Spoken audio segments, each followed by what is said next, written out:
We had a match at the weekend, guys. We played Longford in the second round of the league. We lost, which was really disappointing. We lost by 2 points in the end.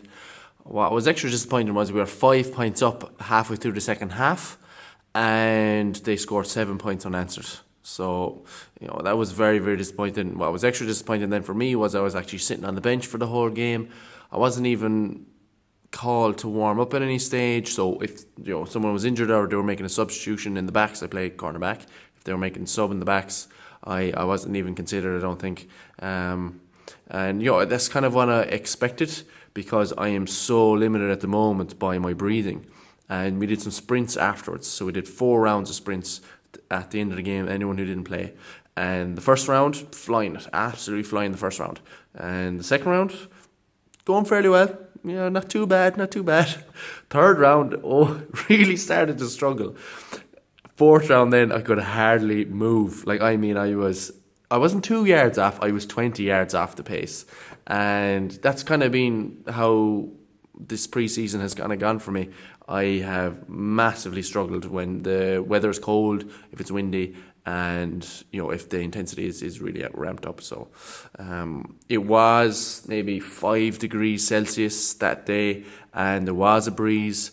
I had training this week, same conditions, last in nearly every sprint. I'll win the first one. I might win the first one. I might win the second one. Third one I start to waver a little bit, and then after that I'm just way back. So a friend of mine, one of the lads from the gym here, Big Dan, has shown me these masks that skiers wear, and it's used in winter sports, and it's for people who obviously struggle to breathe in cold air. But it's essentially like this mask that you put in your face, and there's filters in it, and it heats the air that comes in. So I've sourced those. They're in Canada and they're in America, but I haven't found any in Europe, so I'm trying to get them shipped to Ireland. Now, these things are like €50 or $50 or something, maybe Canadian dollars. I'm not sure what that is in euro, but they're not just kind of a regular, put something over your face to keep you warm. There's actually a filter here, and there's a bit of technology in it, so they're a little bit more expensive. So I'm trying to get my hands on those to see if that'll make a difference, because I really want to play football, and I am sick of lacking oxygen and not being able to breathe. On a little bit of a lighter note, I've got my new shoes. Big shout out to Mike. As some of you know, guys, I went to London at the weekend, and I went over to see my brother, went over to see my cousins, went over to see friends over there. It was my brother's birthday and it was my cousin's birthday, so I got both of them and brought them over some presents. The brother is doing a sports rehabilitation masters in London, and my cousin is working as an engineer. I've also a second cousin over there as well that works in London, so I've some family in London, which is nice, because you go over and you get to stay with them. This is what I brought with me: a couple of changes of clothes, some nice shoes for going out to dinner, and most importantly, my covers. Cannot sleep without those, guys.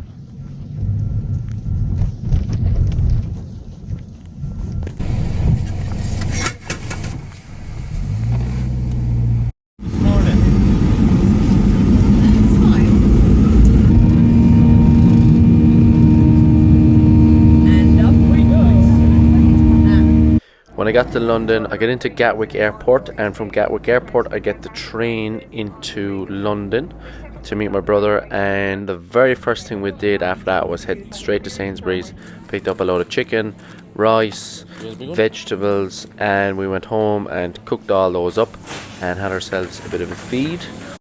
Here in London town, Battersea, are we in Battersea? Earlsfield, London, chilling out.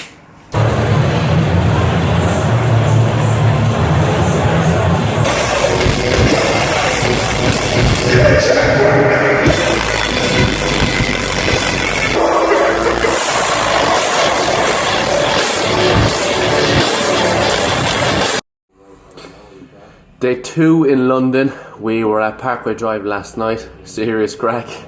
We did a little bit of mashing, and we had chicken, rice, vegetables yesterday for dinner. Got up this morning, had porridge and honey for breakfast. Had a cup of tea there. Gonna have a little bit more of chicken and rice before we go watch the Ireland game. So we're gonna go watch that.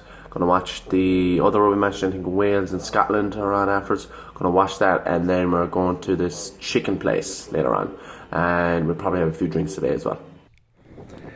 I really enjoyed my time in London. I hadn't seen my brother since Christmas. I hadn't seen my cousins and my cousin's fiance since Christmas. It was great to catch up with those guys and meet some of their friends. I got to meet some cool new people.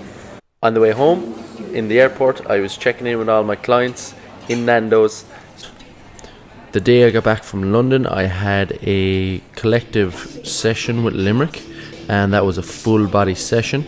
The next day I had a pitch session, and this is the workout from the day after that. This is called disco training, as Mike puts it. Basically it's shoulders and arms. So we've got 3 rounds of shoulders, biceps, triceps. In the first round we've got dumbbell shoulder press on a bench, 12, 10, 8, 10, 12 reps. So the first set is 12 reps, next is 10, next set is 8, the next set is 10 again, and the next set is 12. After that we'll move on to easy bar curls, going for 20 reps on this. So this isn't easy. So you pick a nice heavy weight and you go for 20 reps. The first 10 to 15 are usually very clean, getting a contraction of the tricep at the bottom as well to get through full range of motion. But the last 5, particularly on the last set, can be quite dirty looking, so use a little bit of momentum in those to get through them. That's supersetted with narrow grip bench press. With my narrow grip bench press, I really like to keep those elbows nice and tight. They're really trying to emphasize the triceps. The next round then is lateral raises, supersetted with rear delt raises. With my lateral raises, I really like to lead with my pinky, and what that does is it internally rotates the arm. And when we internally rotate the arm, it actually puts more emphasis on the medial head of the deltoid. Essentially, our anterior head of the deltoid is a muscle that's really used whenever we're pressing, so it's used all the time. So we really want to try and emphasize medial head, so that's why I lead with the pinky and internally rotate that arm. Rear delt raises then will emphasize posterior delts. The next exercise is a alternating set between single arm bicep curls and overhead tricep extensions. Doing your bicep curls here on the bench will actually allow you to assist. And what I mean by assist is you might get your first set of 10 reps, then your second set might only be 8, but you can assist with that other hand during the concentric phase and really try and lower or go through the eccentric phase as slowly as possible. Really fighting that eccentric phase. Help again with the concentric phase and really fight as hard as you can with the eccentric phase, and that's really going to put a lot of tension through those biceps. The overhead tricep extension then is just in standing. Fairly simple exercise. Again, you can do the same principle here where you assist with the other hand and help you get through that concentric phase and really fight as hard as you can on the eccentric phase. The final superset on shoulders is an upright row supersetted with a landmine press. With my upright row, I really don't want to go too high. I don't want to be going way past parallel in case I cause any impingement in my shoulder, so I'm just looking to go to parallel. And with the landmine press, again, I'm taking a nice wide stance and not trying to use my legs too much, even though in the last couple of sets, you can assist with those legs, but in your first couple of sets, really trying to make that form good and clean. I like to do the upright row here first because my triceps are already gassed from doing the overhead extensions and the narrow grip bench press, so I want to pre-exhaust my deltoids by doing the upright row, and then my deltoids will be fatigued going into the landmine press, and that causes them to work a little bit harder basically. The final bicep movement I did was a pronated barbell curl, and I did the pronated curl because I want to work on my wrist extensors. I want to work on them both for grip and also just because those muscles are fairly weak. This was supersetted with tricep rope pull downs, really trying to get a flare at the bottom to emphasize that lateral head of tricep. I'm going to end this commentary briefly and I'll be back with you in a moment. Hi guys, I'm just finished up my workout here, but before I go I want to just leave you with this quick little bit of mobility. We had a guy in today from Ó'Móráin and he was new to the training, so he's part of one of the teams that come in to us for training. and he was doing goblet squats, so holding a kettlebell here in front and squatting up and down, and his knees were caving in. So for example, he had the kettlebell here, he was squatting up and down, but he couldn't keep his knees out to the side, they kept caving in like this. Now it wasn't a cueing issue, it wasn't something that was purely based down to technique, it was his mobility. So his adductors were tight, his groins in here, so his groin muscles were tight and they were pulling his knees in, but also his hips in general were very, very tight. So his external rotators were quite short. So his external and internal rotators were quite short. So we had him doing this drill, 90-90 hip drill, and it was really hard for him. He was way back like this. It was like, oh God.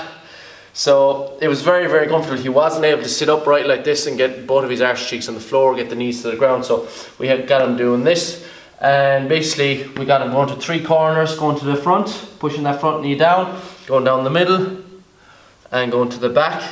And the setup is 90 degrees here, 90 degrees here, 90 degrees here. So if you're having that problem, if you find that you're caving in on a squat, knees are caving in like this on a squat, it may not be your groins, it may actually be your hips as well. So, you know, just a quick tip for you guys. Finally, I finished off with some core work.